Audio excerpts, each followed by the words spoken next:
Hello guys, today நம்ம என்ன பார்க்க போகிறோம்னா ஸ்ட்ரக்சர் ஆஃப் ஜாவா ப்ரோக்ராம் பார்க்க போகிறோம். ஜாவா ப்ரோக்ராம் வந்து எப்படி ஸ்டெப் பை ஸ்டெப் எழுதுறது அதை பற்றி பார்க்க போகிறோம். இப்போ வந்து ஜாவா ப்ரோக்ராமை நம்ம வந்து எழுதுறதுக்கு நம்மளுக்கு 3 சிம்பிள் ஸ்டெப் தேவைப்படும். அது என்னென்ன ஸ்டெப்னா, ஃபஸ்ட்டு வந்து கிரியேட்டிவ் ஃபைல், ஃபஸ்ட்டு வந்து ஃபைலை கிரியேட் பண்ணணும். அடுத்தது அந்த கம்பைலேஷன் பண்ணணும், அதுக்கப்புறம் எக்ஸிக்யூட் பண்ணணும். ஓகேவா? ஃபஸ்ட்டு வந்து கிரியேட்டிவ் ஃபைல்னால் என்னென்னு பார்க்குறோம். With the help of the editor creative file along with the extension as .java நம்ம வந்து ஒரு நோட் பேடில் தான் நம்ம வந்து எழுதுகிறோம். நோட் பேடில் எக்லிப்ஸ் இந்த மாதிரி நம்ம வந்து ஒரு இதில் எழுதுவோம். அதை ஃபஸ்ட்டு எழுத வந்து நம்ம வந்து சேவ் பண்ணிடணும். ஓகேவா? அது வந்து எக்ஸ்டென்ட் .java வச்சு சேவ். இப்போ ஹலோ போட்டுட்டு hello.java அப்படின்னு நம்ம வந்து சேவ் பண்ணணும். அதுதான் ஃபைலை வந்து க்ரியேட் பண்ணுறது. அப்புறம் நம்ம ஃபைலை க்ரியேட் பண்ணதுக்கப்புறம் அதுக்குள்ளே 2 திங்ஸ் இருக்கும். அது என்னென்னா கிளாஸ் அண்ட் இன்டர்ஃபேஸ் அப்படின்னு சொல்லுவாங்க. ஓகேவா? கிளாஸ் போட்டுட்டு ஃபைல் நேம் இருந்தால் என்ன தான் அதே தான் நம்ம வந்து கிளாஸ் நேமாகவும் எழுதணும். ஓகேவா? அடுத்து இன்டர்ஃபேஸ்னால் அதுவும் வந்து இந்த கிளாஸ் மாதிரி தான். நம்ம பின்னாடி போக போக பார்க்கலாம். ஓகேவா? நெக்ஸ்ட் என்னென்னா சிண்டெக்ஸ் டு கிரியேட் ஏ கிளாஸை வந்து எப்படி கிரியேட் பண்ணுறது அப்படின்னு சொல்லுவாங்க. நம்மளுக்கு எப்போதுமே இந்த கிளாஸ் அப்படின்னு எழுதுகிறோம்ல, அது வந்து என்னென்னா கேபிட்டல் லெட்டர் இருக்கக்கூடாது, ஸ்மால் லெட்டர் தான் இருக்கணும். ஓகேவா? அப்போ அப்படி கிளாஸ் நேம் கொடுக்குறோம்ல, அது வந்து ஃபஸ்ட் லெட்டர் கேபிட்டல் லெட்டரில் தான் இருக்கணும், ஸ்மால் லெட்டரில் இருக்கக்கூடாது. ஓகேவா? தென் அந்த கேர்லி பிரேஸ் ஓப்பன் பண்ணி அந்த கேர்லி பிரேஸ்க்குள்ளே கிளாஸ்க்குள்ளே என்னென்ன இருக்குன்னா டெக்ளரேஷன் ஸ்டேட்மெண்ட்டு இனிஷியலேஷனும் இருக்கணும். இந்த 2ம் கிளாஸ்க்குள்ளே இருக்கணும். ஓகேவா? அடுத்தது கம்பைலேஷனாக என்னென்னு நம்ம பார்க்க போகிறோம். வந்து கிரியேட் பண்ணுறது பார்த்தாச்சு. இப்போ வந்து கம்பைல் பண்ணுறது பார்த்தாச்சு. To compile the Java program we need the software called compiler or java c அப்படின்னு சொல்லுவோம். நம்ம கம்பைல் பண்ணுறதுக்கு நம்மளுக்கு ஒரு கம்பைலர் நம்மளுக்கு தேவைப்படும். அந்த கம்பைலர் வந்து நம்ம சாஃப்ட்வேர் அப்படின்னு சொல்கிறோம். இந்த compiler will take a .java ஃபைலை எடுத்துக்கும் கம்பைலர். அது வந்து அஸ் எ இன்புட்டாக அண்டு ரீட் த கோடை வந்து லைன் பை லைனாக ரீட் பண்ணும். ஓகேவா? If there is any other mistake, அந்த கோடில் எதாச்சும் மிஸ்டேக் இருந்துச்சுன்னா இந்த கம்பைலர் வந்து இந்த ஃபைலை வந்து டெவலப்பருக்கு த்ரோ பேக் பண்ணிட்டு இந்த டெவலப்பர் வந்து அந்த கோடை வந்து டீபக் பண்ணுவாங்க. அது ஏதாச்சும் எரர் தான் அதை வந்து கரெக்ட் பண்ணுவாங்க. அதுக்கப்புறம் if there is no syntactical mistake, எந்த மிஸ்டேக்கும் இல்லைன்னா then compiler generate one more ஃபைலை ஜெனரேட். அதுதான் என்னென்னா .class ஃபைல் அப்படின்னு சொல்கிறோம். அதுக்கப்புறம் இந்த .class file will be having the same name as the class name it contain the byte code. இந்த .class ஃபைல் வந்து same name as the class name தான் வந்து அது நேமாக வச்சுருக்கோம். அதுக்கப்புறம் இது வந்து அந்த ஃபஸ்ட்டு வந்து .java இருக்கும்ல, அது வந்து நம்ம எழுதுகிற ப்ரோக்ராம் இங்கிலீஷ்லேயே இருக்கும். இந்த .class இருக்குல்ல, அது வந்து என்னென்னா பைட் கோடில் இருக்கும், அதாவது ஸ்பெஷல் கேரக்டராக கன்வெர்ட் ஆகிடும். ஓகேவா? அதுதான் .class ஃபைல். கம்பைலர் வந்து அதை இன்னொரு ஃபைலை ஜென்ரேட் பண்ணும். அடுத்தது பைட் கோட்னா இப்போ என்னென்னு பார்க்க போகிறோம்.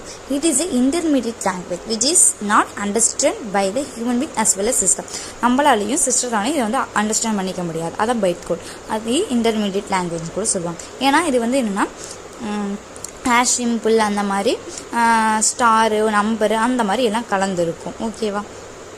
அதுக்கப்புறம் எக்ஸிக்யூஷன் ஸ்டெப் 3 போகிறோம். எக்ஸிக்யூஷன் எப்படி ஆகுதுன்னு பார்க்க போகிறோம். If you want to execute the Java program then we need a software called JRE. ஓகேவா? நம்மளுக்கு JREங்கிற ஒரு சாஃப்ட்வேர் தேவை. JREனா ஜாவா ரன் டைம் என்விரான்மெண்ட். நம்ம வந்து ஜாவா ப்ரோக்ராமை எக்ஸிக்யூட் பண்ணுறதுக்கு ஜாவா ரன் டைம் என்விரான்மெண்ட்ங்கிற ஒரு சாஃப்ட்வேர் நம்மளுக்கு தேவைப்படும். To execute the Java program we need a .class file. .class ஃபைலும் நம்மளுக்கு தேவைப்படும். JRE அதுவும் நம்மளுக்கு தேவைப்படும் எக்ஸிக்யூட் பண்ணுறதுக்கு. JRE always start the execution from the main method. Main மெத்தட்லேருந்து தான் நம்மளுக்கு வந்து எக்ஸிக்யூஷனும் ஸ்டார்ட் பண்ணும். மெயின் மெத்தட்னா என்னென்னா அதோட சின்டாக்ஸ் என்னன்னா பப்ளிக் ஸ்டாட்டிக் வாய்ட் மென் ஸ்ட்ரிங் அரே. அதான் வந்து மெயின் மெத்தட் அப்படின்னு சொல்லுவாங்க. இந்த பப்ளிக் ஸ்டாட்டிக் வாய்ட் அதுங்கிறது வந்து லோயர் கேஸில் இருக்கணும். அந்த மெயினுங்கிறது வந்து நேம். அதுக்கப்புறம் அந்த ஸ்ட்ரிங் இருக்குல்ல, அதோட ஃபஸ்ட் லெட்டர் வந்து கேபிட்டல் லெட்டரில் இருக்கணும். இந்த கேர்லி ப்ளஸ்குள்ளே இருக்கிறது மெயின் மெத்தட். அது மெயின் மெத்தட் பிளாக் அப்படின்னு சொல்லுவாங்க. ஓகேவா?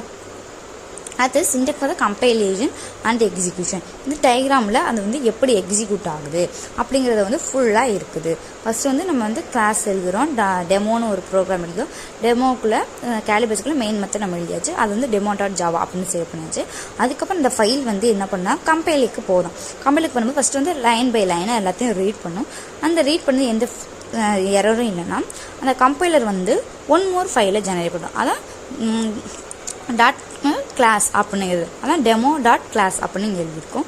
ஓகேவா? அது வந்து பைட் கோடாக மாறிடும். பைட் கோடாக மாறினதுக்கப்புறம் என்ன பண்ணுறது, எக்ஸிக்யூட் பண்ணுறதுக்கு ஜேஆர்பிக்கு அதை அனுப்பிடுது. அனுப்பிவிட்டு அது வந்து எக்ஸிக்யூட் பண்ணிவிடும். மெயின் மெத்தட்லேருந்து ஸ்டார்ட் பண்ணிவிடும் அதோட எக்ஸிக்யூட். இதுதான் வந்து சிண்டெக்ஸ் ஃபார் த கம்பைலேஷன் வந்து எக்ஸிக்யூஷன். ஓகேவா? தென் வந்து என்னென்னா சிண்டெக்ஸ் ஃபார் த கம்பைலேஷன் பண்ணுறதுக்கு சிண்டெக்ஸ் என்ன, Java C file name dot Java. அடுத்தது சிண்டெக்ஸ் ஃபார் த எக்ஸிக்யூஷனுக்கு வந்து ஜாவா டெமோ அப்படின்னு இருக்க அப்படின்னா ஜாவா கிளாஸ் நேம் அப்படின்னு போட்டுருணும். ஓகேவா? அதான் வந்து எக்ஸிக்யூஷனுக்கு. அது வந்து பிரிண்டிங் ஸ்டேட்மெண்ட்னா என்னென்னா, printing the statement helps the program to print the டேட்டாவை பிரிண்ட் பண்ணுறதுக்கு யூஸ் ஆகுறது தான் பிரிண்டிங் ஸ்டேட்மெண்ட். பிரிண்டிங் ஸ்டேட்மெண்ட்டில் 2 டைப்ஸ் இருக்குது. System dot out dot print அப்படின்னு ஒன்று இருக்குது, system dot out dot print LN அப்படின்னு ஒன்று இருக்குது. First system dot out dot print அப்படின்னா அது என்ன பண்ணுன்னா, இந்த டேட்டா வந்து பிரிண்ட் பண்ணும். அப்படி பிரிண்ட் பண்ணிட்டு அந்த கர்சர் வந்து சேம் லைனில் இருக்கும். அதான் system dot out dot print. இது பிரிண்ட் இல்லைன்னா டேட்டாவை பிரிண்ட் பண்ணிட்டு இந்த கர்சரை வந்து நெக்ஸ்ட் லைனுக்கு மூவ் ஆயிரும். அதான் system dot out dot print LN அப்படின்னு சொல்கிறது. ஓகேவா? அதுக்கப்புறம் என்னென்னா ஜேடிகே அப்படின்னா என்னென்னு பார்க்க வர. ஜேடிகேங்கிறது ஒரு சாஃப்ட்வேர். ஜேடிகேனா ஜாவா டெவலப்மெண்ட் கிட்டு. ஓகேவா? அது ஒரு சாஃப்ட்வேர். இது இந்த ஜேடிகேங்கிறது பிளாட்ஃபார்ம் டிபெண்ட் அப்படின்னு சொல்லுவாங்க. சரியா? It is a kit that is provide tool to develop the and execute the Java ப்ரோக்ராமை எக்ஸிக்யூட் பண்ணுறதுக்கும் டெவலப் பண்ணுறதுக்கும் இந்த ஜேடிகே வந்து ஒரு கிட்டை வந்து ப்ரொவைட் பண்ணும். ஓகேவா?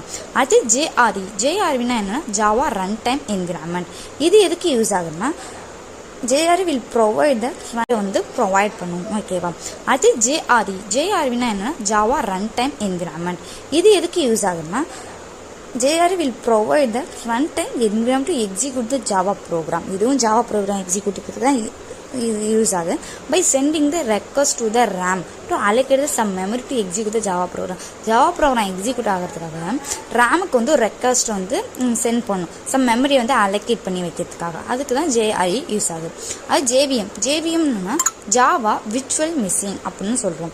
இது வந்து எதுக்கு யூஸ் ஆகுதுன்னா இது வந்து very important part of the JDK and ஜேடிகேக்கும் ஜேஆருக்கும் இது ரொம்ப இம்பார்ட்டன்ட் பார்ட்டுங்கிறாங்க ஜேவிஎம். அடுத்தது it is response to the execute on Java program வந்து எக்ஸிக்யூட் ஆகிறதுக்கு ரொம்ப ரெஸ்பான்சிபிளாக இருக்கும்னு சொல்கிறாங்க இந்த ஜேவிஎம். அடுத்தது வந்து இது வந்து complete memory allocation will be done by the JVM தான் கம்ப்ளீட் மெமரி அலோகேஷனை வந்து டன் பண்ணுது. ஜேவிஎம் தான் இது பண்ணுது. அடுத்து JVM will handle the complete run time process, அதாவது எக்ஸிக்யூஷன் ப்ராசஸ். அடுத்து வந்து இன்டர்பிரிட்டர்னா என்னன்னா interpreter will convert the byte code into binary code. Byte கோடாக இருக்கிறத வந்து பைனரி கோடாக கன்வெர்ட் பண்ணுறது தான் இன்டர்பிரிட்டர். அடுத்தது ஜேஐடி கம்பைலர்னா ஜஸ்ட் இஸ் டைம் அப்படின்னு சொல்லுவாங்க. இது வந்து என்ன பண்ணுன்னா ஜாவா ப்ரோக்ராம் வந்து இன்க்ரீஸ் பண்ணும், பெர்ஃபார்மன்ஸ் இன்க்ரீஸ் பண்ணுறதுக்கு இது யூஸ் ஆகுது. Okay, thank you. Today topic is over. Next topic வந்து நாளைக்கு பார்ப்போம்.